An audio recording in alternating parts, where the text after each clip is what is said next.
Bien,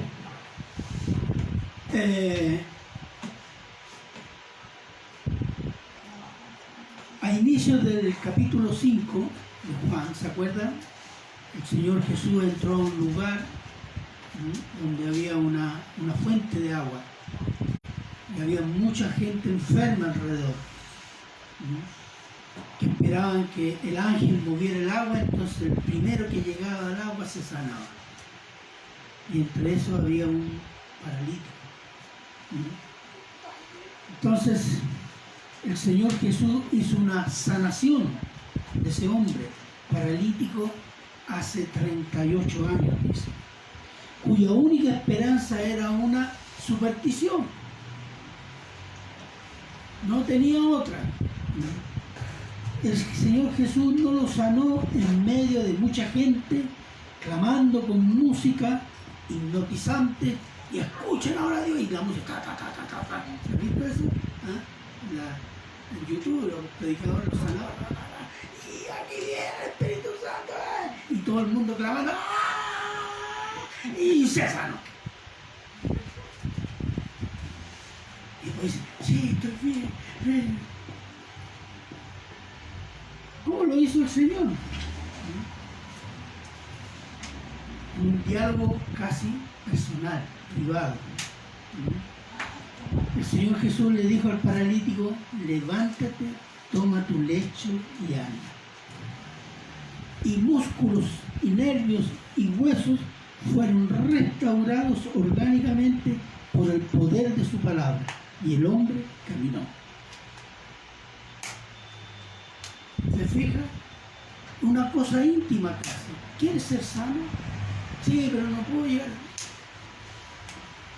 Levántate y camina. Hoy día hay toda una parafernalia así grande de música, hipnotiza a la gente, sugestiona, y muchas sanaciones son psicosomáticas, por no decir casi todas.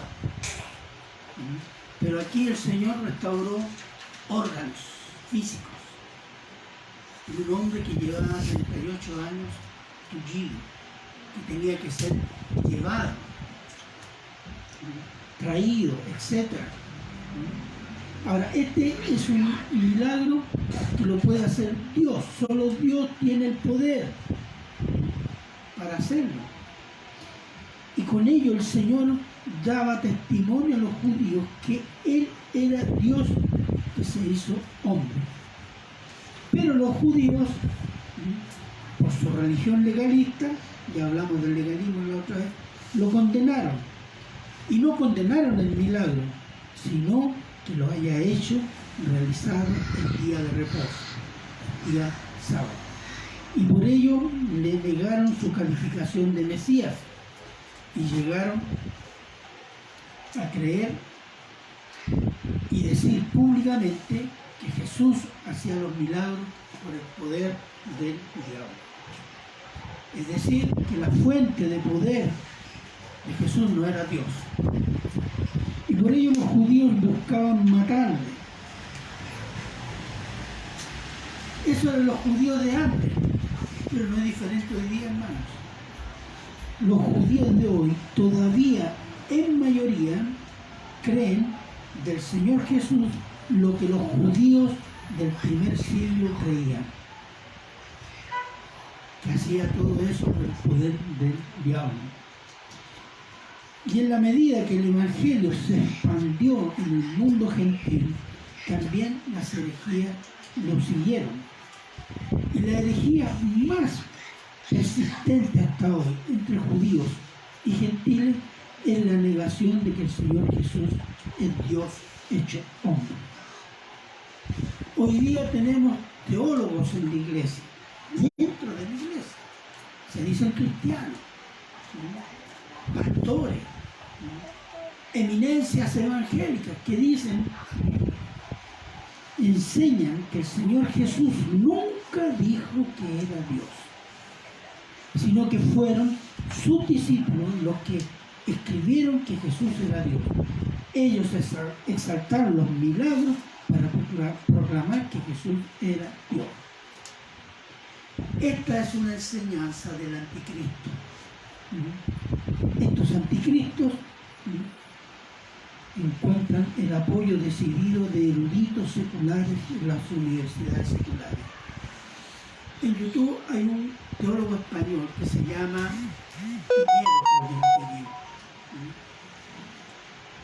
y él relativiza, dice que los autores de los 4 evangelios no son los que dicen, que la Biblia no la escribió Moisés.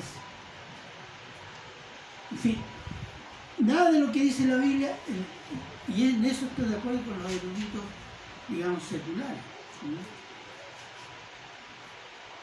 Entonces, no hay novedad en esto. Porque si usted niega que Jesús es Dios, usted niega el Evangelio, usted niega la salvación.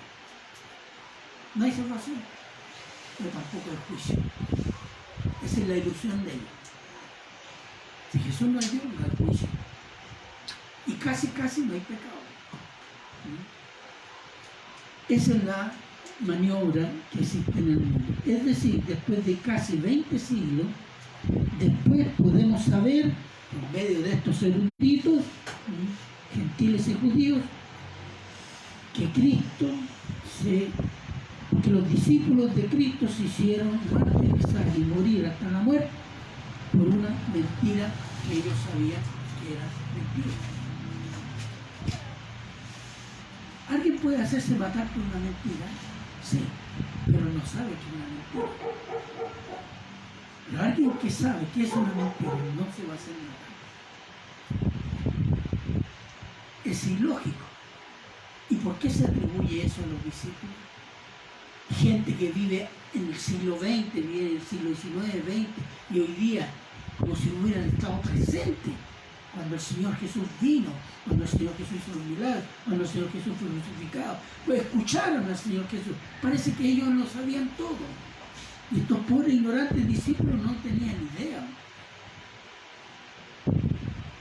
¿Qué es lo que es eso? Eso es ensuciar, degradar la fe de los apóstoles, degradar la palabra de Dios, la obra de Cristo y la persona de Dios y la inspiración del Espíritu Santo. Esa es una obra de destrucción de las Escrituras en la mente de la gente. No creen que el Señor Jesús es Dios, no creer que el Señor Jesús es Dios es no creer en Dios y no creer en su Evangelio de salvación. Pero el Señor Jesús no solo hizo milagros, que solo Dios puede hacer, sino que declaró a los judíos que Él era igual al Padre, eterno y todopoderoso. Es decir, no se quedó callado. ¿No me creen? Mejor me quedo callado, mi Dios, que a lo mejor hay que hacerlos crecer para que en el proceso crean. No. Él les dijo,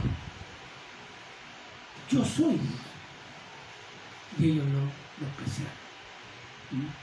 Y les demostró que era Dios, pero no creyeron. Y esta es una serie. La serie se llama Milagros que revelan el poder divino del Mesías. Y tomé capítulos 5 y 6. Y el subtítulo es El Señor Jesús declara su igualdad con el Padre. Y el versículo es de Juan 5 del 17 al 29. Pero hoy día vamos a ver 17 y 18, por si acaso. Vamos ahora. Padre bueno, eterno y misericordioso, queremos pedir, Señor, que usted nos dé el entendimiento y el amor por esta palabra tan importante en las Escrituras, que explica con lujo de detalle que Jesús es Dios. Nuestro Señor lo declaró a los judíos y quedó en las Escrituras para testimonio de todas las generaciones que creen en Cristo Jesús como único Señor y Salvador. Gracias, Padre, por esta palabra. Abra nuestros corazones a su palabra y se lo agradecemos en Cristo Jesús. Ahora, el pasaje, Juan 5, del 17 al 29, es lo que muchos teólogos llaman, es un pasaje cristológico. Cristológico significa lógico o cristología significa estudio o estudio más, la traducción que se estudio sobre Cristo. Y cuando dice que es un pasaje cristológico, señala, es un pasaje que describe la naturaleza de Cristo, que es Dios hecho hombre. Entonces por eso yo les voy a sugerir que del 17 al 29 del capítulo 5 lo estén leyendo. Hay muchas referencias que entender ahí cómo Jesús les dijo a los judíos: yo soy Dios. Y se los dijo en términos judíos para que entendieran. No se lo dijo en nuestros términos gentiles. Bien, vamos a ver. Versículos 17 y 18. Vamos a ver el 17. Dice: y Jesús le respondió: mi Padre ahora trabaja y yo trabajo. ¿Qué significa esta declaración? Esta declaración implica dos hechos teológicos. Por eso le digo, léanlo. Tomen nota de los versículos que vamos a citar. Dice: ¿por qué? Primero, el Señor Jesús declara que es hijo de Dios. Mi Padre trabaja si yo soy hijo de Dios. Y segundo, que el Padre está trabajando a pesar de que la creación ha sido concluida. ¿Y qué dice? Y Dios reposó. Pero Jesús dice: mi Padre trabaja, yo trabajo. Y vamos a ver esos dos aspectos que son muy importantes. Como dice en Génesis 2:1, vio Dios que era bueno todo de gran manera. Y después dice: y reposó en el séptimo día. La creación estaba concluida, estaba hecha. La creación no se está agrandando, no está todavía produciéndose. No hay todavía, no está creando nuevos mundos, nuevas galaxias. No. La creación fue hecha una vez y para siempre.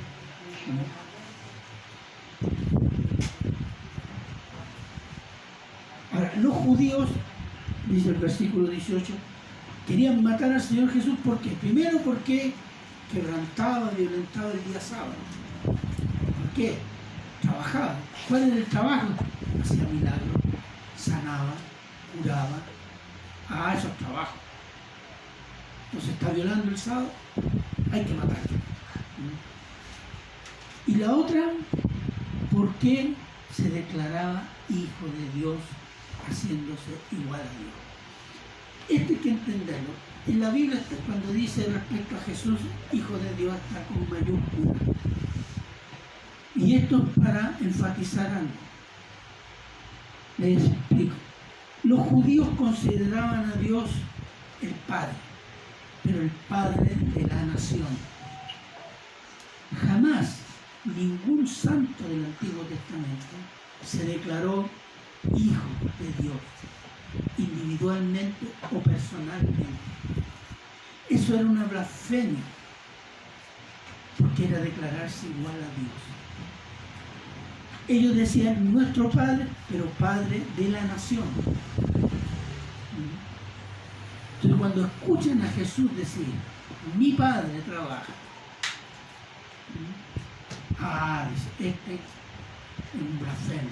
¿Por qué? Porque se está siendo hombre, se hace igual a Dios. Se declarar hijo de Dios, era hacerse Dios. Porque si era hijo de Dios, ¿qué significa? Que tenía naturalmente la naturaleza del Padre, es decir, la naturaleza de Dios. Y por ello los judíos lo acusaron de blasfemia, hacerse como Dios.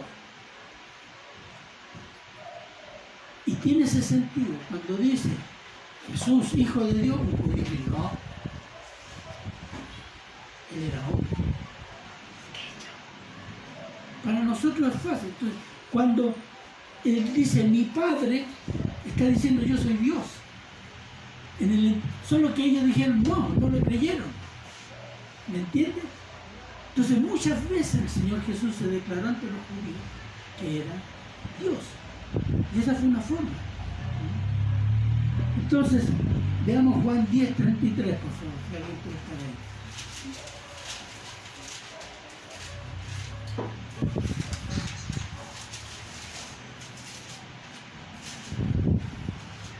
Amén. ¿Ya? Le respondieron los judíos diciendo, por buena obra no te apedrearemos, sino por la blasfemia, porque tú siendo hombre te haces Dios. Exactamente. No por buena obra que hiciste, sino porque tú te declaras hijo de Dios. Eso significaba para ellos la blasfemia, porque tú te estás declarando que eres Dios. Entonces, pero Él lo dijo muchas veces, de varias formas para que lo entendieran. Y se lo dijo en su cara, que Él es Dios. Vemos Juan 8:24.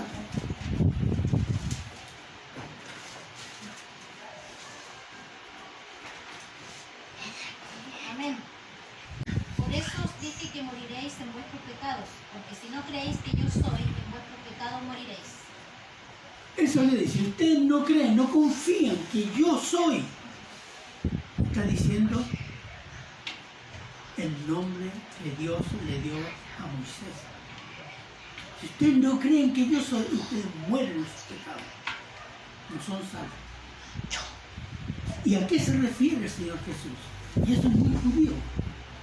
Cuando Dios envía a Moisés a Israel, a decir, ve y saca a mi pueblo de Egipto, de la esclavitud de Egipto, yo he escuchado su clamor, etc. ¿Y cuál es el problema de Moisés? Sí, ya, y le digo, ¿quién me manda? Miren lo que dice en Éxodo 3:14. Éxodo 3:14 dice, y respondió Dios a Moisés, yo soy el que soy. Y dijo, así dirás a los hijos de Israel, yo soy, me envió a vosotros. ¿Qué significa yo soy? Yo existo.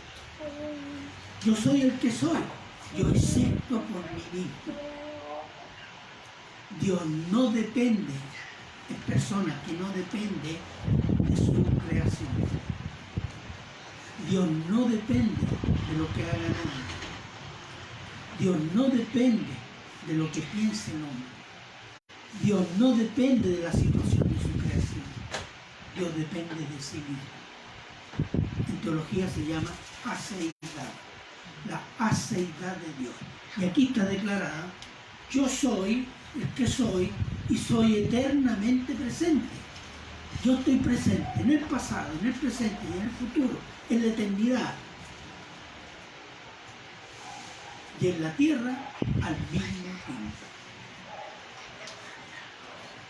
Eso habla de la magnitud de Dios. Y cuando Jesús les dice a los judíos, si ustedes no creen que yo soy, le está diciendo, si ustedes no creen que yo soy Jehová, el Dios Todopoderoso, ustedes se mueren en sus pecados. Si alguien dice que Jesús nunca dijo que era Dios, aquí muchos versículos hay que declaran su deidad. Veamos Juan 8, 58, 59.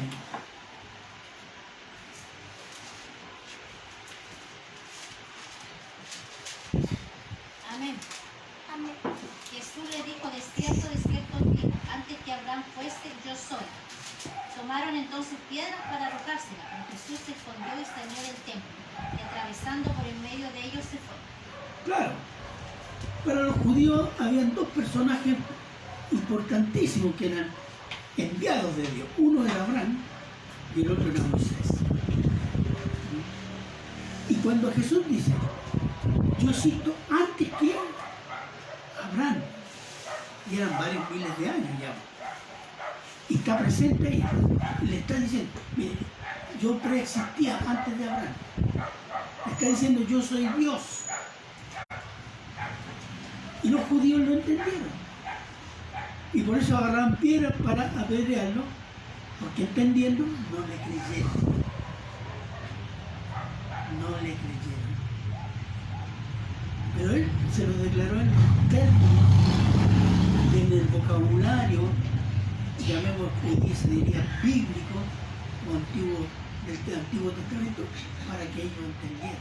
Y ellos entendieron, pero no creyeron. Entonces, Juan 10:30, veamos otro versículo.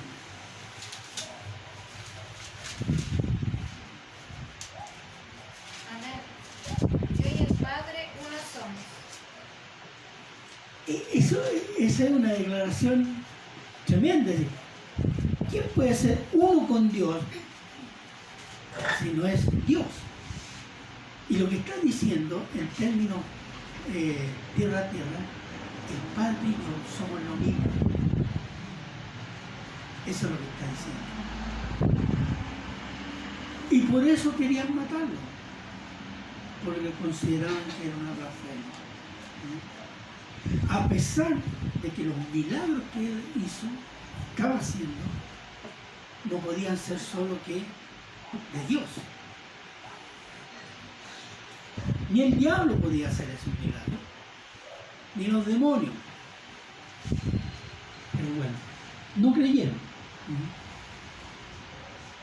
Ningún erudito antiguo y tampoco ningún erudito moderno podría haber declarado cosas tan grandes en modo abierto y además de mostrarlo a través de milagros imposibles incluso para los demonios. Y de otra parte, nunca pudieron refutar sus mensajes y sus dichos y llegaron a inventar la acusación de que sus milagros eran hechos por el rey de los demonios, que era, ¿cómo se llamaba? ¿Se acuerdan?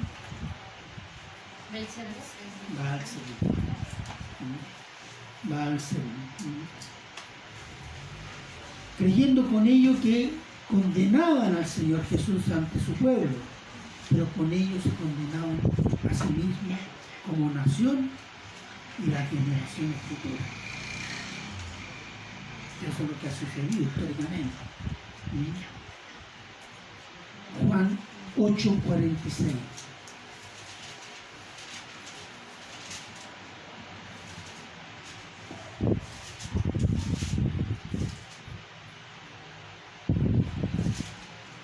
Amén. 36, ¿cierto? 46. 8:46. ¿Quién de vosotros me redarguye de pecado? Pues si digo la verdad, ¿por qué vosotros no me creéis? Los desafió incluso. ¿Quién de ustedes me redarguye de pecado según la ley? Él ya le había dicho, ustedes me acusan de trabajar el día sábado, pero ustedes van día sábado. Si su animal cae en un hoyo, ustedes van y lo sacan. ¿Y quién los acusa a ustedes? Hipócritas. Entonces, ¿cuáles fueron las acusaciones que se hicieron al Señor Jesús? Fueron tres. Uno, que era brujo. Segundo, que hacía milagros con los demonios. Y tres, no me acuerdo cuál fue la tercera, que era, ¿cómo se llama? Que se hacía pasar por Dios. Esas fueron las tres acusaciones que se le hicieron públicamente. Los fariseos, en general, la dirigencia. La acusación legal de los judíos fue que practicaba la brujería. Eso es lo que está escrito en los escritos judíos, la acusación legal. Pero al mismo tiempo, los judíos con el tiempo borraron o enseñaron de otra manera Isaías 53. ¿Ustedes han leído Isaías 53? ¿Cierto? Es el pasaje del Antiguo Testamento que describe detalladamente precisamente lo que Cristo vivió. Y los judíos, ¿qué hicieron después? Dieron una explicación. El sufriente de Isaías 53 es el pueblo de Israel. Y la otra, arrancaron la hoja. No le enseñan hasta hoy. Si usted va donde un judío ortodoxo, Isaías 53, ¡oh! Y muchos judíos se convirtieron a Cristo cuando algún cristiano les mostró Isaías 53 y entraron en Cristo. Porque para ellos Cristo era un brujo.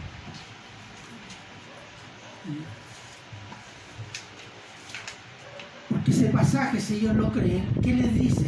Nosotros matamos a nuestro Mesías. Y para ellos eso es inaceptable e insoportable.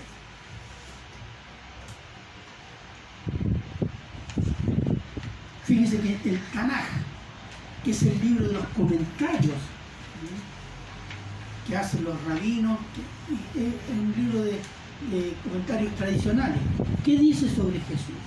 Que Jesús era un brujo que había aprendido brujería en Egipto y que después que murió en la cruz está en el infierno quemándose con fuego que arde de excremento.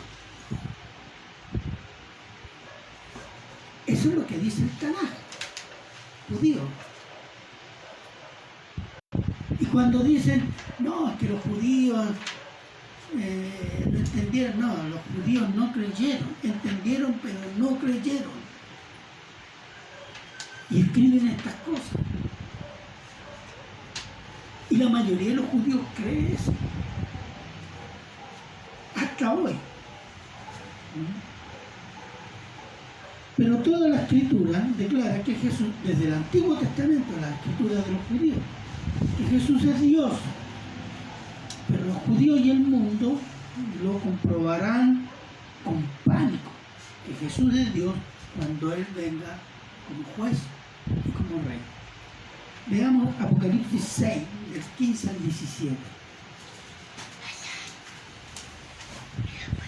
Apocalipsis 6, del 15 al 17. Amén. ¿Qué dice? Y los reyes de la tierra, y los grandes, los ricos, los capitanes, los poderosos, y todo siervo y todo libre se escondieron en las cuevas y entre las peñas de los montes. Y decían a los montes y a las peñas, caed sobre nosotros y escondernos del rostro de aquel que está sentado sobre el trono y de la ira del Cordero, porque el gran día de su ira ha llegado. ¿Y quién podrá sostenerse en pie?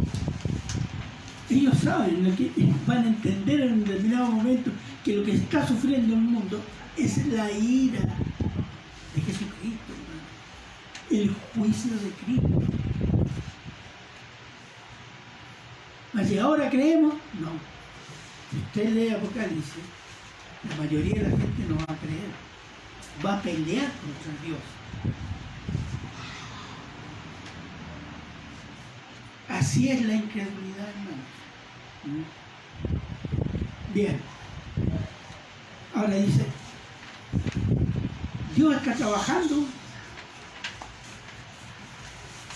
¿Acaso no reposó Dios después de crearlo todo? Veamos Génesis 1, 31, si lo leo yo, que dice, y vio Dios todo lo que había hecho y aquí era bueno en gran manera y fue la tarde y la mañana del día 6. Fueron pues acabados los cielos y la tierra y todo el ejército de ellos. Y acabó Dios el día séptimo, la obra que hizo y reposó el día séptimo de toda la obra que hizo. ¿Se cansó Dios? Algunos dirían, sí, con todo este universo se cansó. No. Cuando dice Dios reposó y vio que era bueno en gran manera, ¿qué está contemplando? Está gozándose de su creación. Ese es el sentido del reposo. Dejó de crear, ya está todo listo, y ahora me siento a gozar y a mirar esta belleza que he hecho.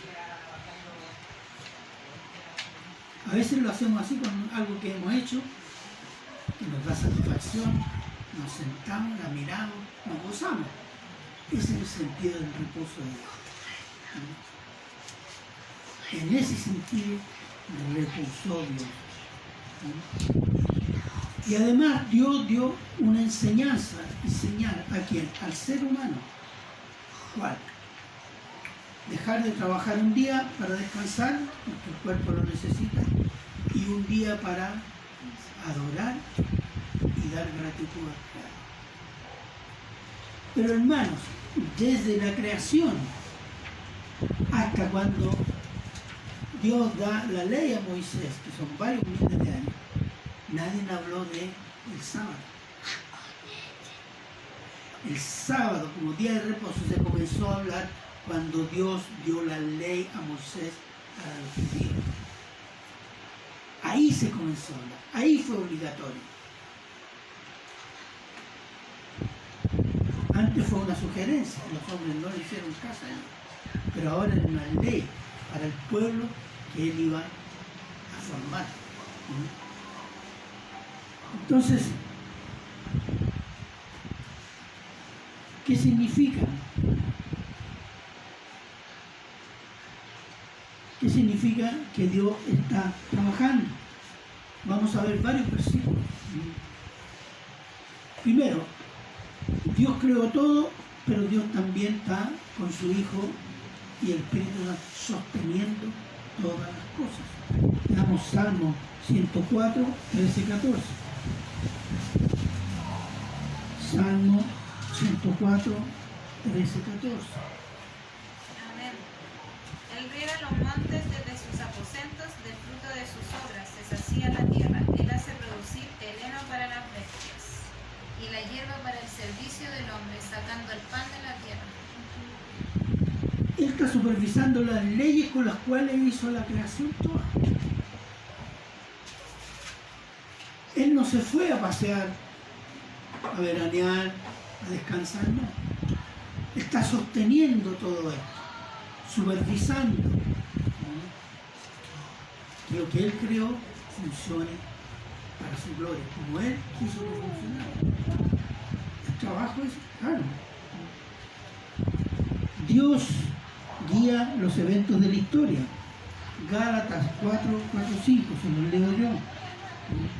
Cuando dice el apóstol Pablo, pero cuando vino el cumplimiento del tiempo, Dios envió a su Hijo, nacido de mujer y nacido bajo la ley, para que redimiese a los que están bajo la ley, a fin que recibiésemos la adopción de hijos. Dios decide el momento en que viene el Mesías, cómo viene. Ese evento histórico Dios lo decidió. Dios decidió el desarrollo del pueblo de Israel para llegar al Mesías. A pesar de todos los pecados de Israel, a pesar de los sufrimientos de Israel, Dios preservó a Israel para hacer venir el Mesías. Él está guiando la historia. Y si leen Daniel, se lo recomiendo, cuando Daniel le revela al rey la estatua que con él soñó y que son la explicación de los reinos desde Babilonia hasta el Imperio Romano, que son los imperios que van a dominar el mundo y que van a dominar Israel. Eso es historia. Entonces, ¿Dios está guiando la historia? Sí. ¿Está trabajando? Sí. Dios está dando a sus elegidos a su Hijo Jesucristo en cada generación de hombres. Juan 6, 39, 40, por favor.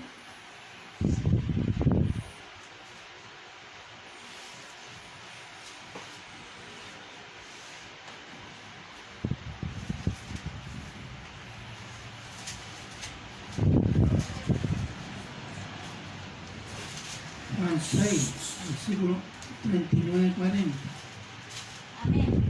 Esta es la voluntad del Padre, el que me envió, que de todo lo que me diere no pierda yo nada, sino que lo resucite en el día postrero. Y esta es la voluntad del que me ha enviado, que todo aquel que vea al Hijo y cree en él tenga vida eterna, y yo le resucitaré en el día postrero. Todo lo que Él me da. Y en cada generación Dios le está dando hijos a Cristo. Que dice la palabra, lo que Él me da, yo lo resucitaré en el día postrero. ¿Quién le da? Creyentes.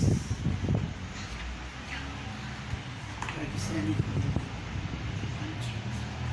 Entonces está trabajando. Sí que está trabajando. Dios está cuidando a los elegidos que Dios les dio a su Hijo. Juan 17, 15 al 20. Voy a leer yo. Dice, el Señor Jesús antes de ir a la cruz ora e intercede por los creyentes de ese tiempo y los futuros. No ruego que los quites del mundo, sino que los guardes del mal. No son del mundo como tampoco yo soy del mundo. Santifícalos en tu verdad. Tu palabra es verdad. Allá tiene un trabajo en Dios. Santifícalo. Como tú me enviaste al mundo, así yo los he enviado al mundo. Y por ello yo me santifico a mí mismo para que también ellos sean santificados en la verdad. Mas no ruego solamente por esto, sino también por los que han de creer en mí, por la palabra de ellos.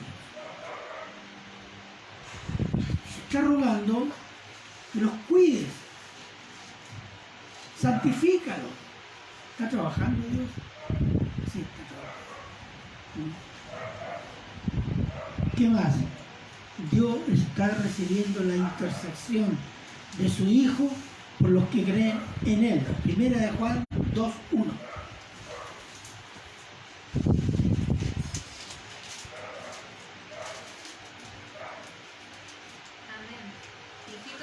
Estas cosas os escribo para que no pequéis, y si alguno hubiera pecado, abogado tenemos para con el Padre, Jesucristo el justo.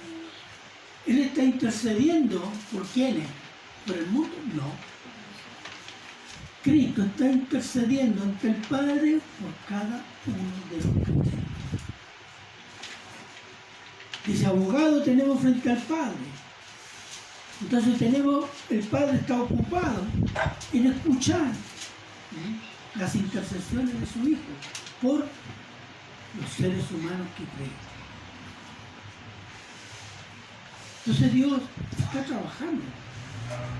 Lo que no está haciendo Dios es que ya no está creando. Pero Dios está trabajando en la redención por medio de su Hijo Jesucristo. Dios está trabajando, su Hijo está trabajando, el Espíritu Santo está trabajando, ¿cierto? ¿Y cuál es la causa de que tanto trabajo? El pecado, hermanos. El pecado que entró en el hombre y en la creación. Pero es a través de esta obra, de este trabajo, Dios está mostrando qué cosa. Su poder, su redención, su misericordia, su juicio, su santidad para su gloria. ¿Cierto? Ahora, si el Señor Jesús es igual al Padre y es hijo que posee la naturaleza de su Padre, que es Dios, entonces el Señor Jesús tiene todos los atributos de Dios. Es santo, misericordioso, justo, perdonador, castigador, ama, odia, todopoderoso, omnipresente, omnisciente, eterno e inmutable. Hecho hombre. Porque Él no es Dios por alguna circunstancia. Él es Dios a plenitud. Y significa que tiene todos los atributos de Dios. Los que van a estudiar en el instituto, cuando estudian la primera doctrina es teología propia, que es estudiar las características y atributos de Dios. Cuando Jesús dice, yo soy Dios, dice, yo tengo todos los atributos del Dios eterno. Ahora, no vamos a entrar en todos esos detalles, pero aquí hay tres cosas que quiero mostrar. El Señor Jesús, primero, el Señor Jesús se declara cuando dice, antes que Abraham fuese yo soy, está revelando que es preexistente como Dios eterno. Eso es lo que está haciendo. No solo es Dios, sino que Él es el Dios eterno. Está hablando de un hecho del pasado, que Abraham, antes que Abraham fuese, yo ya existía. 2. Los milagros que el Señor hizo en la tierra muestran su poder divino sobre todas las cosas, personas y espíritus, pero sobre todo ello mostró a algunos discípulos su gloriosa luz admirable. Veamos Mateo 17, del 1 al 5.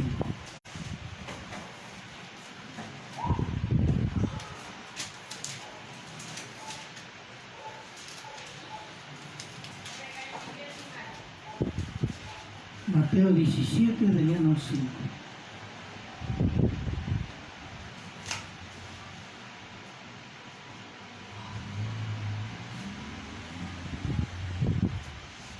Amén.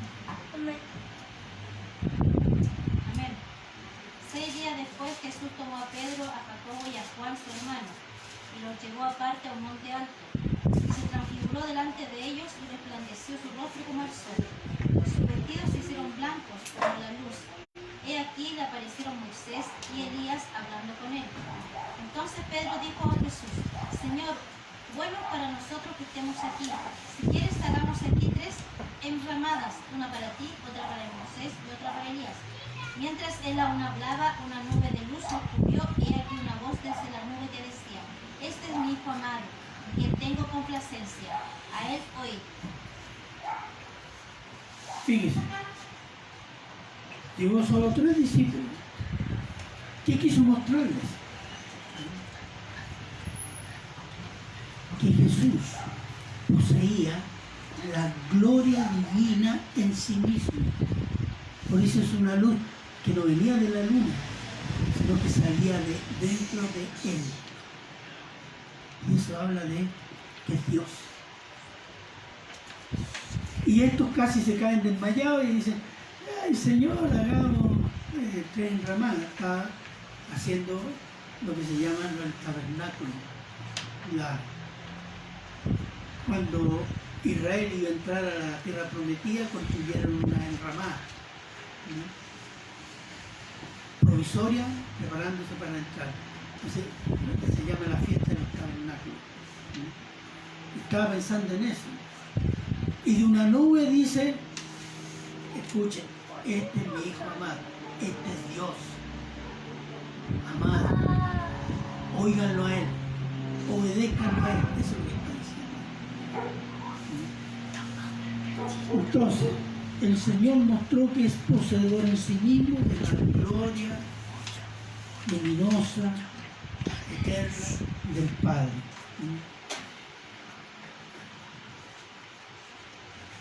Tres, el Señor Jesús como Dios tiene el poder sobre la vida y la muerte de sí mismo como hombre.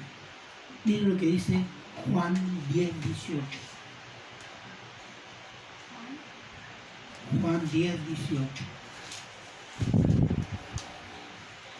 Amén. Y les dijo, yo veía a Satanás caer del cielo como un rayo. Juan 10, 18. Ay, me metí en Lucas. 18. Juan 10, versículo 18. Nadie me la quita, sino que yo de mí mismo la pongo. Tengo poder para ponerla y tengo poder para volverla a tomar. Este mandamiento recibí de mi Padre. Fíjense, miren lo que está declarando respecto a su vida.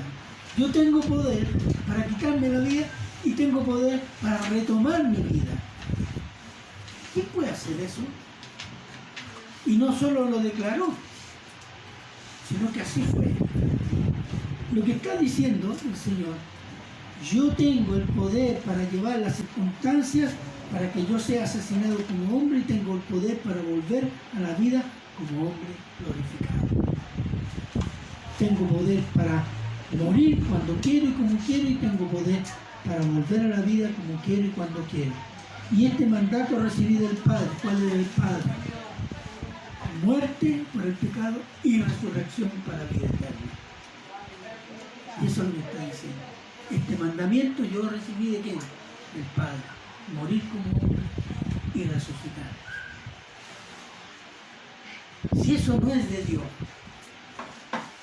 entonces no sabemos quién es el Señor Jesús. O era un temente del cerrar, o era Dios.